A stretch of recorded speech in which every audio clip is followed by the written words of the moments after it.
name is Walter Hartwell Black. I live at 308 Negro Royal Lane, Albuquerque, New Mexico, 47108. Jesse, if you're listening to this, I have terrible news. Recently, many rival dealers have been patrolling the area around my place of residence. Now, I know that doesn't sound too crazy, but for my safety and for yours, I'll be laying low for a while, which means you'll have to take charge of all the operations at our lab. Now, I know you're just as good as a cook as I am, but there are some things I haven't taught you that are very crucial for the operations at our facility. I mean, even if I told you, you wouldn't believe me, but I will, and that is how to make activated charcoal. Now, it's very simple, very important for the filtration systems at our lab. So I've decided to film a tutorial of sorts, and in doing so, hoping you can replicate the success in this video. Now, let's go. Alright, first you need to get yourself some lump charcoal. And when I say lump charcoal, I mean lump charcoal. Remember that time I told you to get a plastic container for Emilio's body and you put him in your ceramic tub? Yeah, fill the whole thing with piranha solution. Right through your floor. So when I say, get this, you get this. You hear that, Jesse? The amount you need is completely relative to how much you want to make, so I'm going to get this amount first, and then ideally you would have a mortar and pestle to crush this up, but since I'm not in the lab, I'll have to make do with what I have.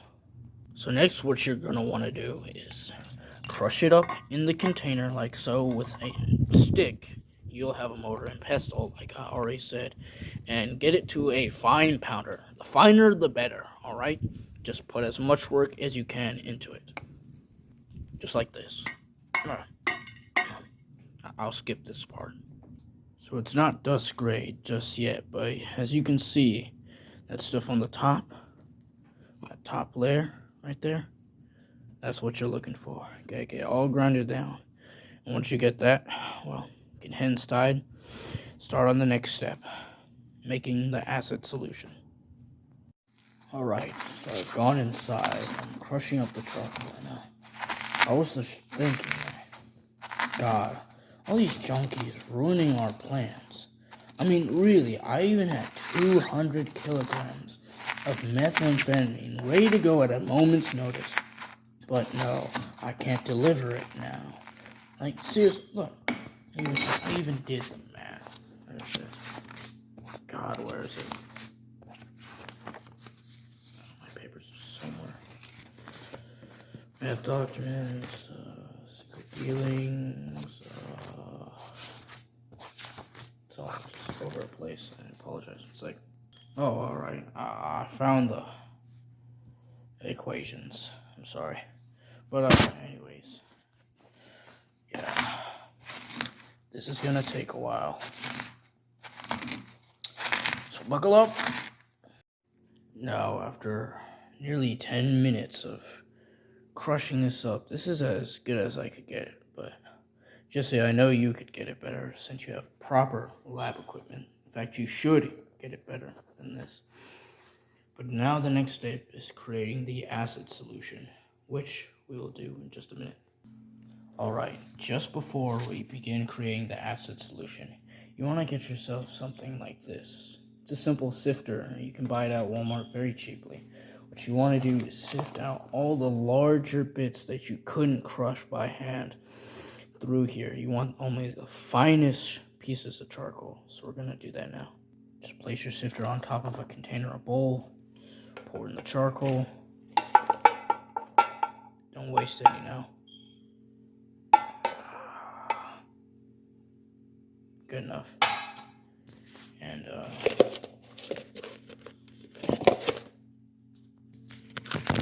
just sift away. Just like that. Steady pace. Don't go too fast. Don't know if she can handle it.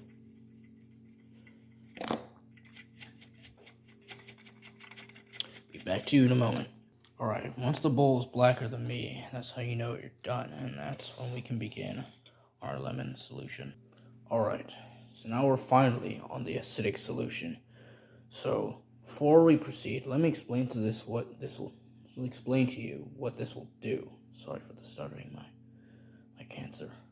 But anyway, this acidic solution will create tiny holes within the charcoal that will allow it to absorb particles within itself, which is why I make such a great filtration medium.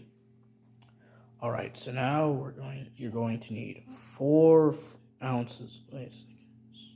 Fluid ounces. Jesus Christ, Jesse. 4 ounces of distilled water. Make sure it's clean water. You don't want any contaminants. In fact, you don't even want any contaminants in the lab around you, alright? Make sure it's completely clean, no flies, nothing like that. And then next you're going to need just 1 ounce of lemon juice. That's all you need for this. So, well, not cook, but let's mix.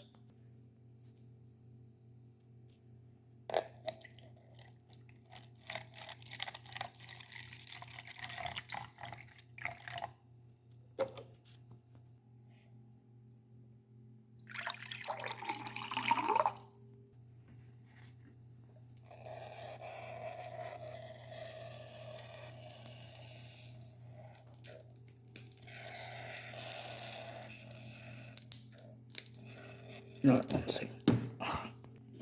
Lemons.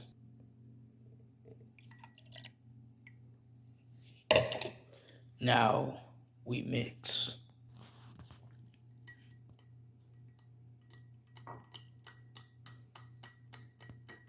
Doesn't take too much. Don't over mix it. That should be good. Now, next step. We need to combine them in one container. The charcoal here. Well, we're using this bowl, so let me get that open. Alright, here we go.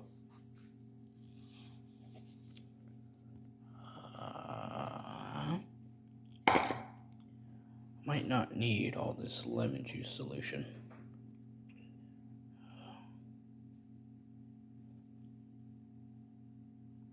Alright, that should be good.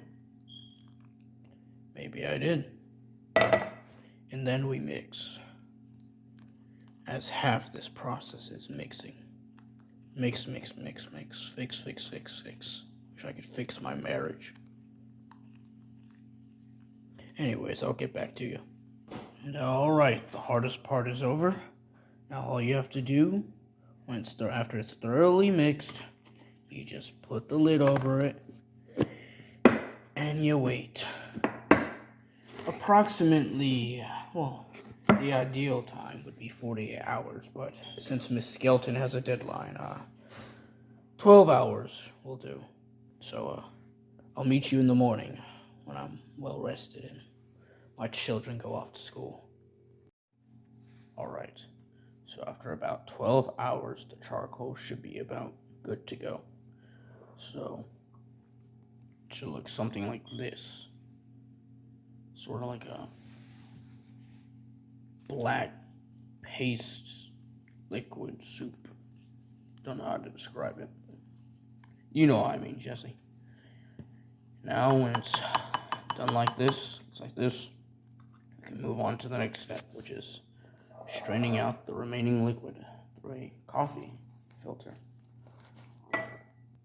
Alright, for the next step, you want to set it up something like this. You want to make sure the coffee filter is held in place at the top of your container or cup with a rubber band. Now make sure it's sturdy and it stays in place. This is very important, Jesse, because if it falls, I could ruin the integrity of your product. So we're just gonna go ahead and pour this in.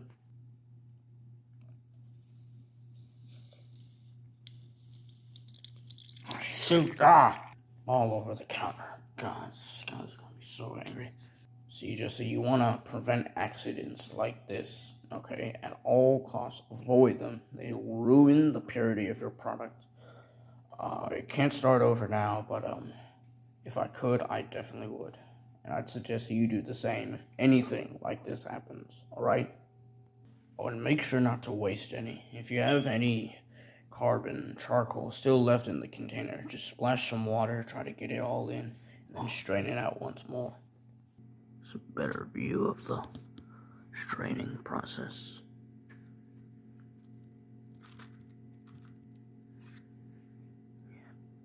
Just wait till all that liquid's out. Alright, so once you got most of the water strained out, next step is to put the remaining activated charcoal onto a baking sheet. Now you want to put it in the oven at 225 degrees Fahrenheit. Make sure it's very low so that it doesn't combust, burn your house down. Just like how you try to burn my house down, but we don't talk about that. Anyways, you put it for 225 in the oven for about an hour or two. And since I don't have much time, because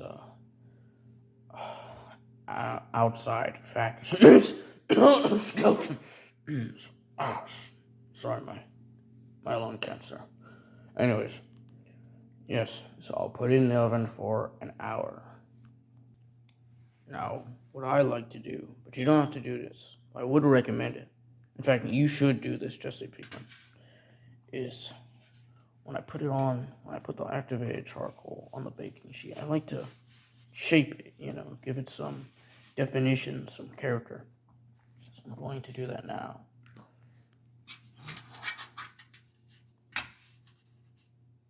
I can't do this one-handed.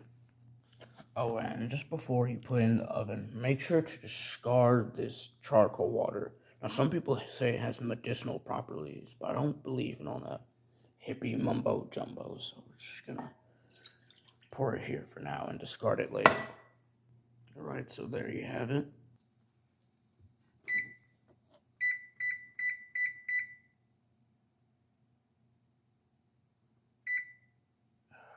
So low. Oh. There we go.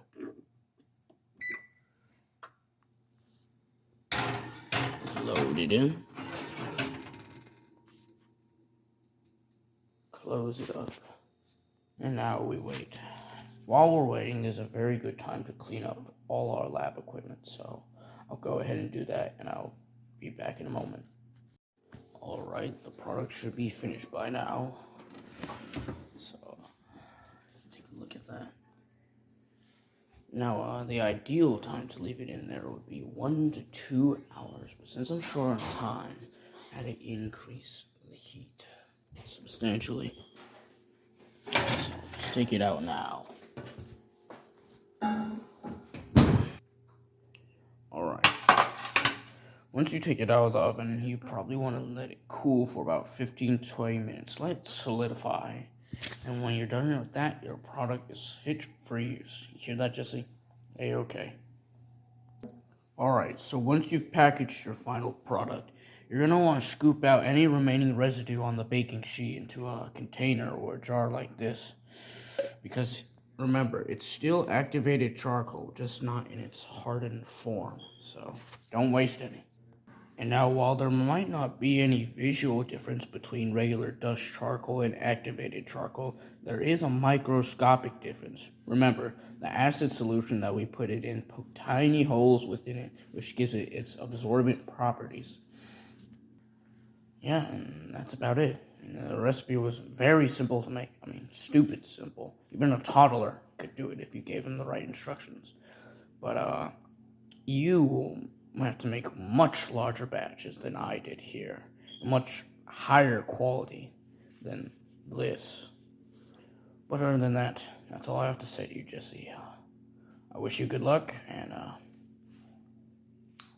farewell. Oh, and don't burn down the lab, thank you. Yeah.